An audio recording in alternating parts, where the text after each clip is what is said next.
নিশুতি শুনশান রাত, চারদিকে নিস্তব্ধতা। সেই নিস্তব্ধতাকে ছিঁড়ে একটানে গর্জে তুলে ছুটে চলছে কালো রঙা একটি এসইউভি। নির্জন ফাঁকা রাস্তার সম্পূর্ণ ঝড়ের গতিতে ছুটে চলা এই গাড়ির পিছনে যথেষ্ট দূরত্ব ধাক্কা করছে দুটো বাইক। যেন রাতের আধারে এক নিঃশব্দ যুদ্ধ শুরু হয়েছে। গাড়িটি গতি ক্রমেই বাড়ছে। হয়তো গাড়ির চালক স্পষ্ট বুঝে ফেলেছে ওদের পিছনে লাগার ব্যাপারটা। হেডলাইটের আলো ছুঁয়ে যাচ্ছে রাস্তার প্রতিটি বাঁক, প্রতিটি পাথর। সামনে বসা রিজভি যেন এখন আর কোনো নিয়তি তোয়াক্কা করছে না, বরং ঠিক এই মুহূর্তে তার একটাই উদ্দেশ্য, সেটা হলো পালিয়ে যাওয়া। সে ধাওয়া করা বাইকের দুটো, প্রথমটিতে রয়েছে সাব্বির, ঠান্ডা নিবিষ্ট চাউনি। তার কিছুটা পিছনে দ্বিতীয় বাইকটি তন্ময়ের সাথে পিছে সিটে বসে আছে আশফিয়া।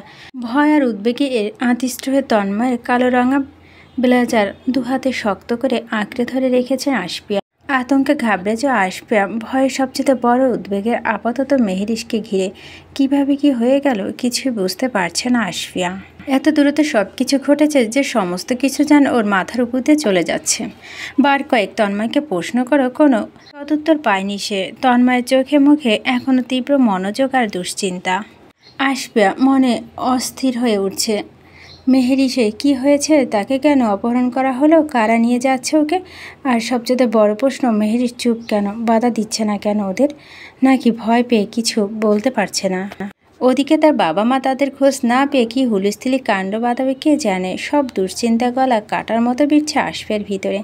আতঙ্ক আর দুশ্চিন্তা পুরো শরীরটা কেঁপে উঠছে মাঝে মাঝে। আরও শক্ত করে তন্ময়কে জড়িয়ে ধরে, যেন বাইক নয়, ওটাই ওর একমাত্র আশ্রয়। হঠাৎ করে সামনে এসইউভিটি তীব্র এক শব্দে ব্রেক কষল। রাস্তার নিস্তব্ধতা ছিন্ন করে গাড়ির চাকা ঘর্ষণের চিৎকারে চমকে উঠল বাইকে থাকা দু মানব। সাব্বির আর তন্ময় দ্রুত তাদের বাইকের গতি কমিয়ে আনলো, যাতে ধাক্কা না লাগে। ধোঁয়া কুণ্ডলির মধ্যে গাড়িটির লাল টেইলারগুলো জ্বলজ্বল করছে অদ্ভুত সতর্ক সংকেতের মতো। গাড়ির ভিতরে পিছনে ছিটে অর্ধচেতন অবস্থায় বসে আছে মেহেরিশ।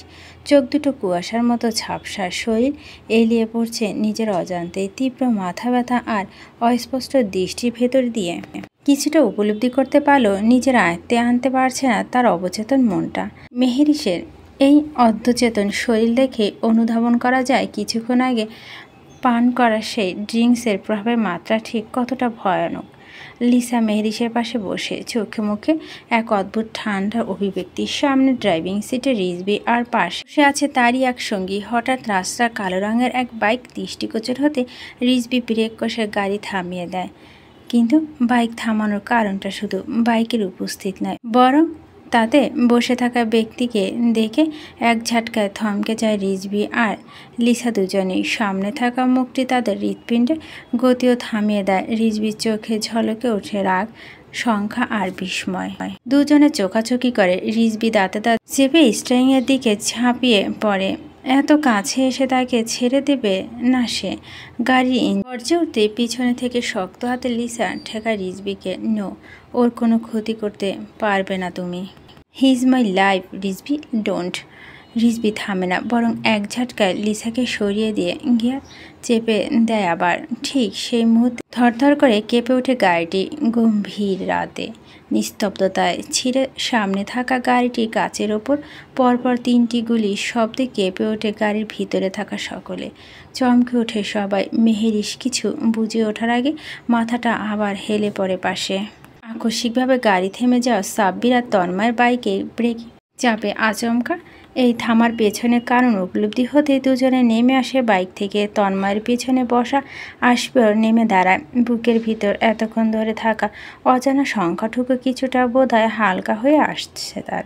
ওদিকে রিজভির বুকে ধরফর করে ওঠে, ভিতরটা কেঁপে ওঠে আতঙ্কে, অস্থিরতায়। রাগে চোখ জ্বলতে থাকলেও কিছু করতে না পারার পীড়া ক্ষান্ত সে। চোখে চাপা ক্ষোভ আর রাগ নিয়ে একবার ঘুরে তাকায় লিসার দিকে। লিসার কথা না শুনে যদি বাইকটাকে তখনই পিষে দিত, তাহলে আজ এই পরিস্থিতির সম্মুখীন হতে হতো না তাকে। এখন কিভাবে সে সামলাবে এই উগ্রসী মানবকে? গাড়ির ভিতরে তখন স্থবিরতা। কেউ কোনো কথা বলছে না, আর না নড়ার সাহস। একটুকু পাচ্ছে। এরই মাঝে হঠাৎ পূর্বকে তাদের গাড়ির সামনে এগিয়ে আসতে দেখে রিজভি চোখাচোখি করে তার সাথে থাকা ছেলেটার সঙ্গে কিছু একটা সংকেত পাঠায়। রিজভি পিছনে গুজে রাখা রিভলভারটি খুব সন্দর্পণে লুকিয়ে চেপে ধীরে ধীরে বের করে সে।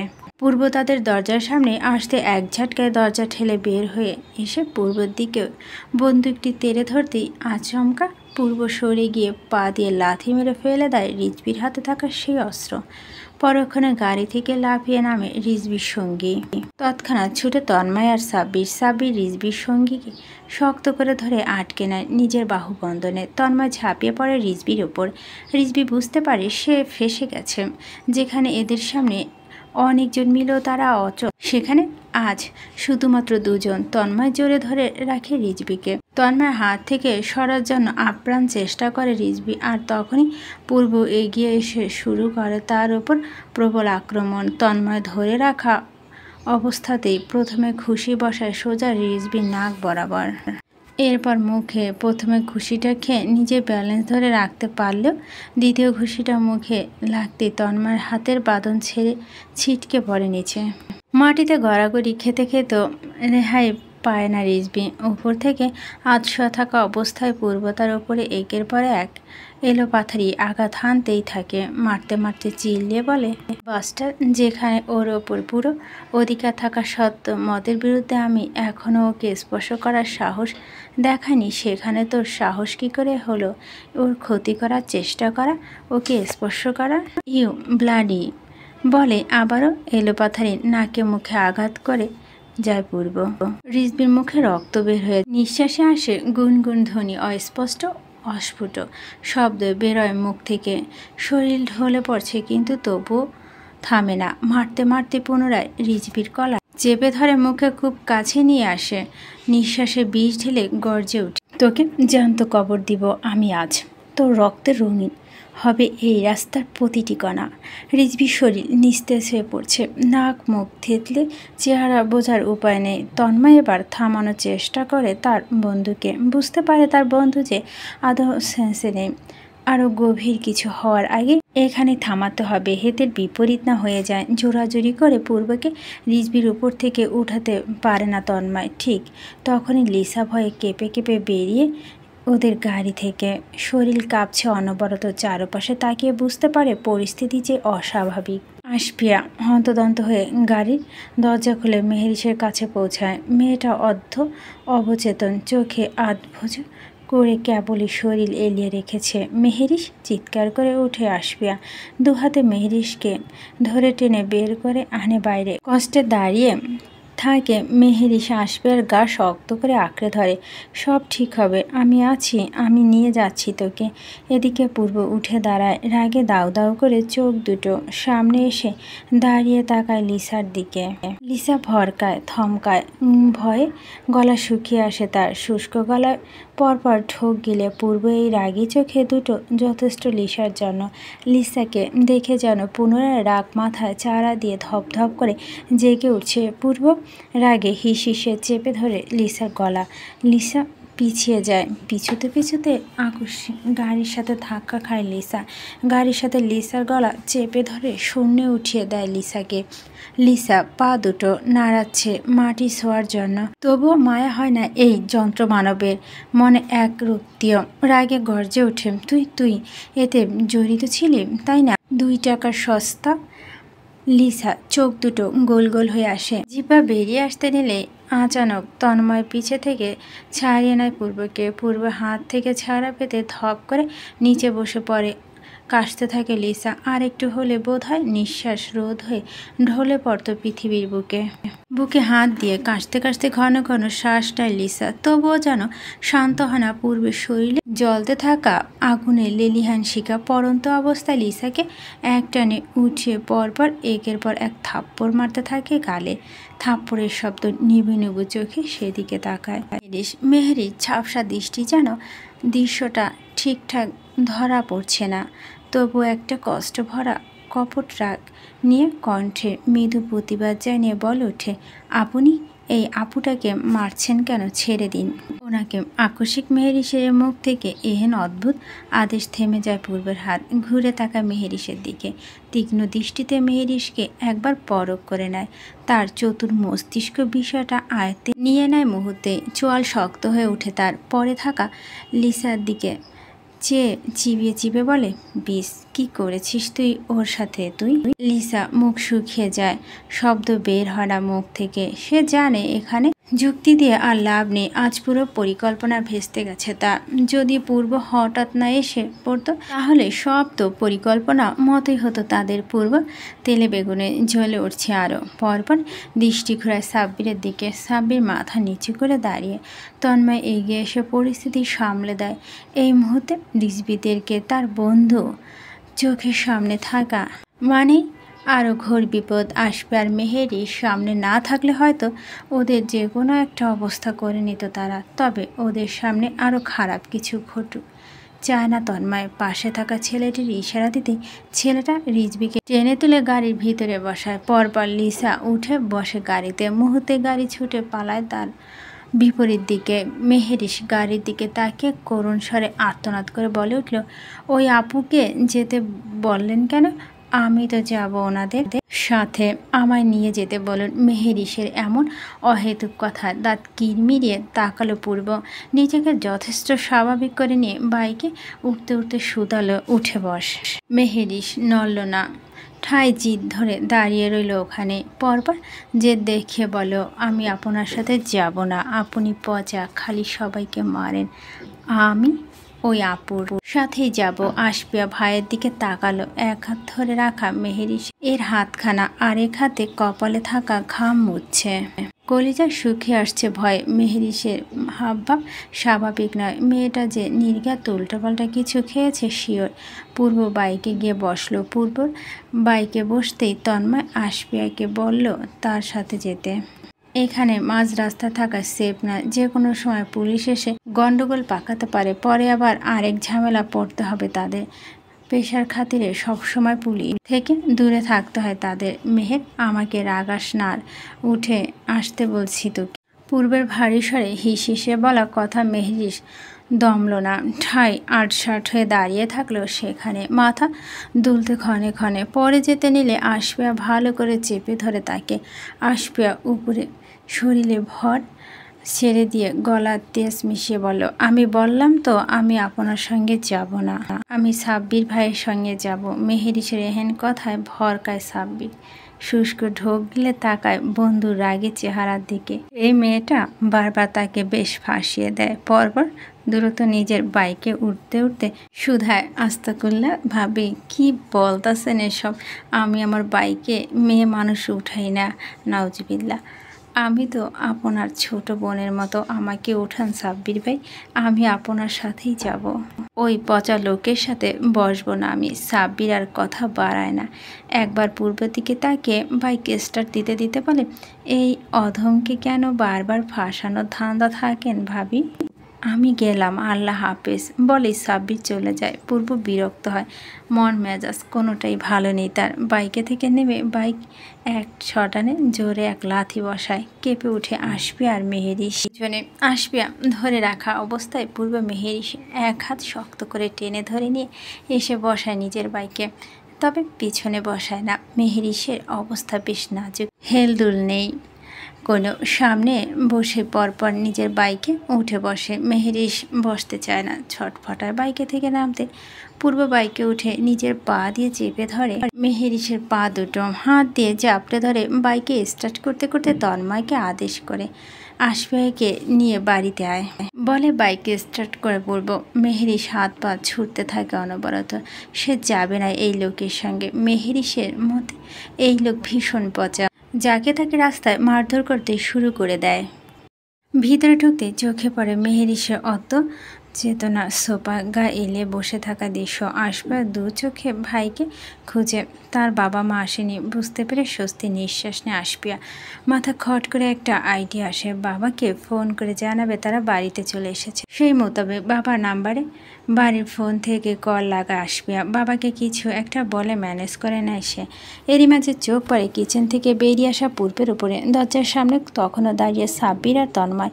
পূর্বের হাতে কাচের গ্লাসে থাকা তরল চোখ পড়ে সকলে বিস্মিত নজরে চেয়ে থাকে সেখানে। সাব্বির যে এই দৃশ্য দেখে বিস্ময় বাকরুদ্ধ। আগ বাড়িয়ে কিছু বলতে যে মুখ খুলতে যাওয়ার আগে মুহূর্তেই চোখ চেপে ধরে তন্ময়। ইশারায় চুপ থাকতে বলে। মেহেরিসের কাছে গিয়ে হাঁটু গেড়ে বসে পূর্ব। হাতে থাকা কাচের গ্লাসটি এগিয়ে দেয় নরম স্বরে, বলে উঠে, এই শুনতে পাচ্ছিস, এটা খেয়ে নে। ওঠ বলে মেহেরিসের মুখে হালকা চাপড় মারে পূর্ব। মেহেরিস বিরক্ত মুখে কুচকে নেয়। আসপিয়া দাঁড়িয়ে থাকে ওভাবে, বড় বড় চোখ নিয়ে ভাইয়ের কাণ্ড কারখানা দেখে বিস্ময় হতবিহুল সে। তার ভাই এতটা নরম স্বভাবের কবে থেকে হলো? এটা কি আদৌ তার ভাই? শান পূর্বকেও দেখছে সে। সে তো ভাবছিল এখানে এসে তার ভাই রাগ দেখাবে, বকবে, কিন্তু এসব কি দেখছে সে। খাবো না আমি এসব, সরুন আপনি, আমার ঘুমাতে দিন। মাথা অসহ্য ব্যথা হচ্ছে বলে আবার নড়েচড়ে বসলো মেহেরিস। পূর্ব দাঁত দিয়ে চেপে রাগ কন্ট্রোল করার যথেষ্ট চেষ্টা করছে। বড় করে একটা শ্বাস ফেলে ফির একবার বলে উঠল, মেহের, এটা খেলে ভালো লাগবে, ওঠ, উঠতে বলছি তোকে। মেহেরিস এবার বিরক্তিতে চেয়ে কপাল কুচকে পূর্বের হাতে থাকা গ্লাসটি নিয়ে কিছু পরিমাণ খেলো, বাকিটুকু রইল ওভাবেই। পূর্বার জোর করল না, উঠে হাতে গ্লাসটি টেবিলের ওপর রাখতে মেহেরিস আকস্মিক করে বসলো এক কাজ। আচানক পূর্বকে একটানে এসে ফালালো নিজের পাশে। পূর্ব হতচকিয়ে গেল মেহেরিসের এহেন অদ্ভুত কাণ্ডে। কিছু বুঝে ওঠার আগে মেহেরিস একদম পূর্বের কোলের ওপর উঠে বসলো, দু পা মেলে দিয়ে পূর্বের কোলে নিজের জন্য জায়গা করে পূর্বের দুগালে বাচ্চাদের মতো দাঁড়িয়ে দাঁড়িয়ে বলল, আপনি এত ভালো কেন পূর্ব ভাই? পূর্ব ভরকালো। একটু আগেই তো তাকে পচা বলে সম্বোধন করলো, বাইকে উঠবে না বলে, এখন আবার বলছে সে নাকি ভালো, আবার সোজা তার কোলের ওপর উঠে বসছে। পূর্ব এই ভাবনার মাঝে আবারও বলে উঠল, আমার না আপনাকে দেখলে কেমন কেমন লাগে, বাচ্চাদের মতো আদর করতে মন চায়। আপনি এত সুন্দর কেন? আপনার তো মেয়ে হওয়া উচিত ছিল, দুষ্ট মিষ্টি একটা মেয়ে, নাদুস নুদুস, হি হি। এদিকে দরজার সামনে দাঁড়িয়ে সাব্বির আর তন্ময় আশ্চর্য চোখে চেয়ে আছে। এদিকে পিছন থেকে আসপিয়া স্তব্ধ দৃষ্টিতে সেদিকে চেয়ে। বিষয়টা পূর্বের আয়ত্তে আসতে মেহেরিসকে ঠেলে সরাতে চাইল পূর্ব। বিনিময় মেয়েটি যেন আরও জড়িয়ে নিল নিজের সাথে তাকে। নরম আদুরি কণ্ঠে বলল, তবে আপনার ঠোঁট দুটো ছাড়া সব কেমন শক্ত, হাট হাট, বাচ্চাদের মতো নরম নয়। আপনার গাল দুটো তো হাট, এত হাট কেন আপনার শরীর? বলে আবারও গাল টানতে লাগলো মেহেরিস। পূর্ব বড় করে নিঃশ্বাস ছাড়ে। অস্বস্তি লাগছে ভীষণ। এত কাছ থেকে সোজা কোলের উপর উঠে বসে আছে এক মেয়ে। মেয়েটা আবার তার বিবাহিত স্ত্রী, তার শান্তির জায়গা, তার দুর্বলতা। মুখটা ওদিকে ঘুরে তপ্ত শ্বাস ছাড়ল পূর্ব। মেহেরিসের উদ্দেশ্যে বলল, মেহের উঠ, তোকে রুমে দিয়ে আসি। কোথাও যাব না আমি, এখানেই ঘুমাবো, আরাম লাগছে তো অনেক, একটু ঘুমাই বলেই পূর্বের বুকে মাথা হেলিয়ে দিল মেহেরিস। পূর্ব মুখ গোল করে নিঃশ্বাস টানে, হাত দুটো মুষ্টিবদ্ধ করে নেয় আগুছালে। ওদিকে সাব্বির আর তন্ময় দাঁড়ায় না সেখানে, সোজা বেরিয়ে যায় বাইরে। সাব্বির যেতে না চাইলেও তন্ময় টেনে নিয়ে যায় সাব্বিরকে। আসবেও আর দাঁড়ায় না, লজ্জা মাথা নুয়ে হন হন পায়ে ছুটে যায় সেখান থেকে। পূর্বের পরে যায় মহাবিপদে। আচ্ছা, এখানে তার রাগ করার কথা ছিল না? রেগে গিয়ে মেয়েটার গালে পরপর দুটো থাপ্পড় মারার কথাও ছিল তো। আর সেখানে মেয়েটা স্বয়ং তাকে নাস্তানুবাদ করছে। এই মেয়েটা ভীষণ ডেঞ্জারাস, ভয়ানক। মেহেরিসের ঘন নিঃশ্বাস উষ্ট্রে পড়ছে পূর্বের ঘাড়ের উপরে। ভিতরে প্রসারিত চিত্র কাই কাই করে তেড়ে উঠছে পূর্বের। চোখ দুটো বন্ধ করে ফিরে একবার মুখ গোল করে শ্বাস টানে পূর্ব। এক হাতে মেহেরিশকে আলগিয়ে ধরে নিয়ে মেশার বুকের মাঝে ফিসফিস করে বলে, তোকে এভাবে কাছে পেলে শুধু আমার গাল কেন, আমার শরীরের প্রতি শিরায় উপশিরায় সহ আরও অনেক কিছুই হার্ড হয়ে যায় জান। কবে বুঝবি তুই আমাকে? বলে দু হাতে আলগে নিয়ে বুকে চেপে ধরে পূর্ব মেহেরিশকে। এরই মাঝে মেহেরিশ আচানক উঠে বসে, পিছনের দিকে একটু ঝুঁকে আচমক গড়গড় করে বমি করে দেয় সোজা পূর্বের শরীরের উপরে। পূর্বের বুকের উপর মাথা রেখে নিশ্চিন্তে ঘুমে ঢলে পড়ে মেহেরিশ আকস্মিক শরীরটা কেঁপে ওঠার প্রথমে পূর্বের কিছু বুঝতে বা পারলেও আকস্মাৎ নাকে ঘন উষ্ণ তরলে ঝাঁঝালো উটকো গন্ধ অনুভব করতে নড়ে চড়ে বসে পূর্ব। ঝাঁঝালো সেই উটকো অস্বস্তিকর গন্ধে বুঝে নেয় তার বউ বমি করে দেওয়া বিষয়টি। পরনের হুডিটাও পেরিয়ে ভিতরে টি শার্টের ভিজা স্যাঁতস্যাঁতে অনুভূতি হতে নাক মুখ কুচকে আসে তার। সোজা হয়ে বসে রয় কিয়ৎক্ষণ, গা ঘিনঘিনে সেই গন্ধ নাক ছিটকে দেয়। চোখ মুখ কুচকে উঠে ঘৃণায় চুপচাপ কয়েক সেকেন্ড বোকার মতো বসে থাকে সেখানটায়, যেন নড়লেই পা ফসকে পড়বে গভীর কোনো খাতে। মেহেরিশ তখন সম্পূর্ণভাবে হেলে পড়েছে সোফার কোণে, নিস্তেজ অজ্ঞান প্রায়, শরীরটা ছেড়ে দিয়েছে পুরোপুরি। চোখ দুটো বন্ধ। পূর্ব একটু ঝাঁকুনিতে দেখে মেয়েটার চোখ মেলেছে না। পরপর মেহেরিশের ঘুমন্ত নিষ্পাপ মুখশ্রীতে চোখ পড়তেই রাগ উঠতে উঠতে নিজেকে সামলে নেয় তৎক্ষণাৎ। ধীরে ধীরে মেহেরিশকে খুব সন্দর্পণে নিজের কাছ থেকে সরিয়ে সোফার উপর মাথা হেলিয়ে দুপাশে সোফার নরম কুসুম দ্বারা ভর করে রেখে উঠে দাঁড়ায় সে। পরনে হুডিটা এক টানে খুলে ছুঁড়ে মারে সেটা টেবিলটার ওপরে। পরপর আবারও চোখ যায় মেহেরিশের ঘুমন্ত মুখশ্রীতে। মেহেরিশের এ জায়গায় আজ অন্য কেউ হলে তার ঠিক কী পরিণত হতো ভাবতেই নিজের ওপর নিজের পরিহাসের হাসি ভাসে পূর্ব। খানিকক্ষণ ওভাবে দাঁড়িয়ে থাকে, এতপর কিছু একটা ভেবে আচানক মেহেরিশকে কোলে তুলে নেয়। মেয়েটা ঘুমিয়ে থাকা শরীরটা নরম ক্লান্ত বেখেয়াল, চিবুকে সে ঠেকছে পূর্বর কাঁধে। নিঃশ্বাস উষ্ণতা স্পর্শ করে বুকের বাঁ পাশ। খুব সাবধানে সিঁড়ি পেরিয়ে সোজা দোতলায় ওপর উঠে মেহেরিশের রুমের বিছানা শুয়ে দিতে দিতে চোখ পড়ে মেহেরিশের সাদা হিজাবে। হিজাবের নিচে কাপড়টা বমিতে ভেজা, কুঞ্চিত, মুখটা অদৃশ্যভাবে কুঁচকে ওঠে পূর্বের। আস্তে করে হিজাবটা সরিয়ে নেয় মাথা থেকে। আলগোছে মেহেরিশের মাথা। হিজাবটা খুলতেই না খুলতেই যেন থমকে যায় সে। হিজাবটা সরে যেতে মেহেরিশ খোলা চুল ঢেলে পরে বিছানার উপরে, একরাশ অগোছালো অথচ রহস্যময় সৌন্দর্য। সেই দিকে তাকিয়ে পূর্ব দৃষ্টি স্থির হয়ে আসে। গলা ওড়না না থাকা দরুণ গলার কাছে খোলা জমিনে নিঃশ্বাস পড়ছে নিবারণ। ক্লান্তিতে কিছুটা কাত হয়ে থাকা গলা বাঘটুকু যেন অলক্ষে ডাকছে তাকে। পূর্বের অবাধ্য চোখ দুটো ধীরে ধীরে নেমে আসে মেহেরিশের গলার কাছে। সেখানে ঘাম জমেছে হালকা, নিঃশ্বাস ওঠানামা করছে ধীরে। ঠোঁট দুটো হালকা ফাঁক করে নিঃশ্বাস ছাড়ছে মেয়েটা। ঘুমন্ত অবস্থায় মেয়েটা যেন আরও বেশি নিষ্পাপ। আকস্মিক হৃদয়ে গভীরে চাপা এক বাসনা উঠে আসে পূর্বের, নিষিদ্ধ বাসনা। বুকটা কেমন কেঁপে ওঠে। এক দৃষ্টিতে সেখানে যে এক পা এগিয়ে যায় সামান্য, আবার থেমে যায়। হাত বাড়াতে নিয়ে আবারও মুঠো বাঁকিয়ে নেয় পুনরায়। হাত কাঁপছে তার, নিজের কাছে নিজেই অসন্তুষ্ট পূর্ব। তার হাত কাঁপছে, এটা কি আদৌ সম্ভব? নিজেকে স্থির রাখে পূর্ব। চোখ বন্ধ করে গভীর একটা শ্বাস টানে, দাঁতে দাঁত চেপে নিজেকে বুঝায়। চোখ ঘুরিয়ে নেয় তৎক্ষণাৎ, তাকাবে না সেদিকে। পিছনে ঘুরে দাঁড়িয়ে দ্রুত বেরিয়ে আসে বাইরে। বড় বড় কদমে সোজা নিজের রুমে ঢুকে আয়নার সামনে দাঁড়িয়ে গায়ে টি শার্টটা খুলে ছুঁড়ে মারে ফ্লোরে। আপাতত শাওয়ার নিতে হবে তাকে। কাবার্ড থেকে একটা ট্রাউজার বের করে ছুটে ওয়াশরুমের উদ্দেশ্যে। ঠান্ডা পানি নিচে দাঁড়িয়ে একটানা চোখ বন্ধ করে থাকে কিছুক্ষণ। শাওয়ারের নিচে দাঁড়িয়ে দেয়ালে দুহাত ঠেকে একটু ঝুঁকে দাঁড়ায়। পানির ফোঁটা শীতল স্পর্শ যেন আজ তার মনকে শান্ত করতে বাধ্য। বুকের ভিতর সদ্য জন্ম নেওয়া উত্তাপের কাছে খেল হারাচ্ছে সমস্ত কিছু। এদিকে ঘুমন্ত মেহেরিশের আকস্মিক মুখের ওপর পরপর কোনো কিছু শীতল স্পর্শ আঁচ পেতে ঘুম ঘুম চোখে পিটপিট করে তাকায় সামনে। আবছা চোখে ঝাপসা দৃশ্য, চোখের সামনে সবুজ মণি বিশিষ্ট কালো কুচকুচে পশমে আবৃত কোনো প্রাণীকে দেখতে পূর্ণ দৃষ্টিতে চোখ মেলে তাকায় সে। মেহেরিশ এর ঘুম ভাঙতেই লেজ গুটিয়ে মেহেরিশের বালিশের কাছে বসে ওঠি। মেহেরিশ বিরক্তিতে উঠে বসে। তীব্র মাথা ব্যথা, চোখ দুটো কুচকে আসে তার। আকস্মিক এক ধাবা ওডিকে কোলে তুলে হাঁটা দেয় রুমের বাইরে।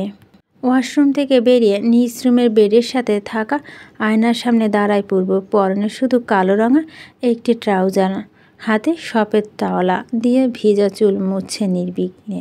চুল থেকে টপটপ করে গড়িয়ে পড়ছে শিশির বিন্দু। পিঠে আঁকা ঈগলের ডানাগুলো যেন আজ জীবন্ত দেখায় পানির ফোঁটা গড়িয়ে পড়ার সাথে সাথে। মেহেরির ছোট ছোট কদমে এগিয়ে আসে পূর্বের রুমের দরজার সামনে।